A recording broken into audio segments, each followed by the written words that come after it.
Hey, welcome back to my channel. நீங்கள்லாம் எப்படி இருக்கீங்க? நான் உங்கள் விஜயகுமாரி. இன்றைக்கி நம்ம யுகாதி ஸ்பெஷல் தான் பார்க்க போகிறோம். இன்றைக்கி நம்ம பார்க்க போகிற ரெசிபி கேரட் போலி. இதில் காய் சேர்த்ததுனால டேஸ்ட்டாகவும் இருக்கும், குயிக்காகவும் பண்ணிடலாம், உடம்புக்கு ரொம்ப ஹெல்த்தியும் கூட. இப்போ எப்படி பண்ணுறது இப்போ ஸ்டப்பிங் ரெடி பண்ணிக்கலாம். ஸ்டவ் ஆன் பண்ணி ஒரு பாண்ட்லி வச்சுருக்கேன். ஒரு ஸ்பூன் நெய், கேரட் எடுத்து அதை தோல் சீவி ஒரு கப்பு எடுத்து அதை தண்ணி சேர்க்காம நைஸாக அரைச்சி வச்சுருக்கேன். அதை இந்த நெய்யில் போட்டுக்கலாம்.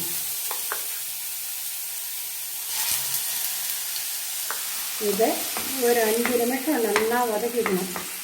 பச்சை வாசனை போகணும். நீங்கள் துருவியும் பண்ணலாம், இதை மாதிரி மிக்சியில் அரைச்சி போட்டு பண்ணிங்கன்னா சேர்ந்த மாதிரி நல்லா இருக்கும் அந்த ஸ்டஃபிங். இதை நல்லா வதக்கியாச்சு. இப்போ இதில் 1/2 கப் துருவின தேங்காய், இப்போ இதை போட்டு 2 நிமிஷம் நல்லா வதக்கணும். இப்போ தேங்காய் 2 நிமிஷம் நல்லா இதிலே வதக்கியாச்சு. இதில் 200 மில்லி நல்லா காய்ச்சி ஆற வச்ச பால் இதை விட்டுட்டு மிக்ஸ் பண்ணி விட்டுடணும். மிக்ஸ் பண்ணியாச்சு. இதுக்கு ஒரு மூடி போட்டு நல்லா பாலில் அந்த கேரட்டும் தேங்காவை சேர்ந்து நல்லா வெந்து பாலெல்லாம் சுண்டிடணும். அது வரை வெயிட் பண்ணி பாருங்க. பால் நல்லா சுண்டி கேரட் நல்லா குக் ஆகிடுத்து. இந்த ஸ்டேஜில் 3/4 கப்பு நாட்டு சர்க்கரை, 2 டேபிள் ஸ்பூன் வறுத்த ரவை, ஒரு 1/2 ஸ்பூன் ஏலக்காய் பொடி, கொஞ்சம் தூக்கலாக இருந்தால் கூட நல்லா வாசனையாக இருக்கும். இதெல்லாம் சேர்த்து நல்லா மிக்ஸ் பண்ணி விட்டுடணும். ஏன்னா நாட்டு சர்க்கரை சேர்த்ததுனால திரும்ப அது தண்ணி விடும். இதை நல்லா மிக்ஸ் பண்ணியாச்சு. இப்போ இது பானலில் ஒட்டாமல் அப்படியே வர வரைக்கும் மூடி போட்டு குக் பண்ணிக்கலாம். இதை நல்லா ஒட்டாமல் சேர்ந்து வந்துட்டு இப்போ ஸ்டவ் ஆஃப் பண்ணி இதை ஆற விட்டுக்கான மாவு பிசைஞ்சிக்கலாம். ஒரு பவுல் எடுத்து 1/4 கிலோ கோதுமை மாவு, நான் கோதுமை மாவில் தாங்க பண்ண போகிறேன். அதில் 2 ஸ்பூன் நெய், எண்ணெயும் நீங்கள் விட்டுக்கலாம், நெய் விட்டால் நல்லா டேஸ்ட்டாக இருக்கும். ஒரு 1/2 ஸ்பூன் மஞ்சள் பொடி, ஒரு 1/4 ஸ்பூன் உப்பு, இதெல்லாம் போட்டு நல்லா மிக்ஸ் பண்ணிக்கணும். இதெல்லாம் நல்லா மிக்ஸ் பண்ணியாச்சு. இப்போ கொஞ்சம் கொஞ்சமாக தண்ணி விட்டு நல்லா சாஃப்டாக பிசைஞ்சிக்கணும். அதாவது சப்பாத்தி மாவு பதத்தை விட கொஞ்சம் லூஸாக இருக்கணும். இதை பாருங்கள், இதை நல்லா சாஃப்டாக பிசைஞ்சாச்சு.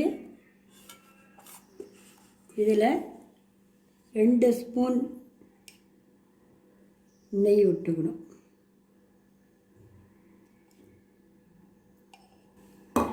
நெய் விட்டு இதை அப்படியே அப்ளை பண்ணிடணும். அப்ளை பண்ணிவிட்டு அப்படியே இதை மூடி வச்சு 1/2 மணி நேரம் ஊறணும். 1/2 மணி நேரம் மாவு நல்லா ஊறி சாஃப்டாக, எவ்வளோ சாஃப்டாக இருப்பாருங்க. அதை உருண்டை போட்டு வச்சுட்டுருக்கேன். பூர்ணமாக நல்லா ஆறி உருண்டை போட்டு வச்சுருக்கேன்.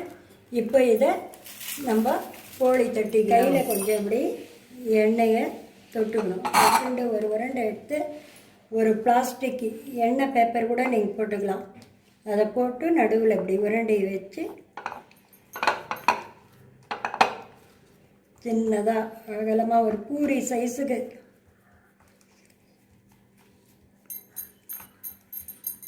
பண்ணிவிட்டு இதில் ஒரு உருண்டை எடுத்து வச்சுக்கணும் பூர்ணத்தை. இப்போ இதை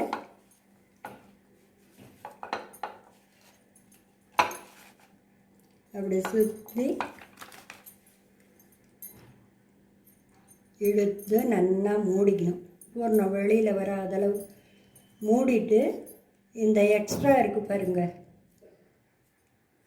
அந்த மாவை இப்படி கிள்ளி எடுத்துடணும்.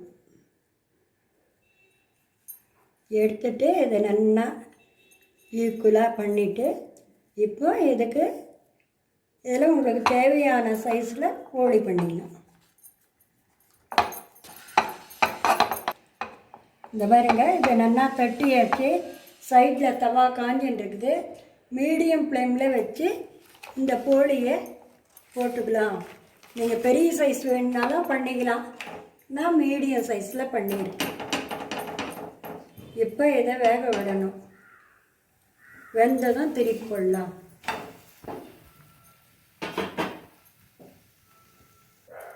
இப்போ லைட்டாக நெய் அப்ளை பண்ணிக்கலாம்.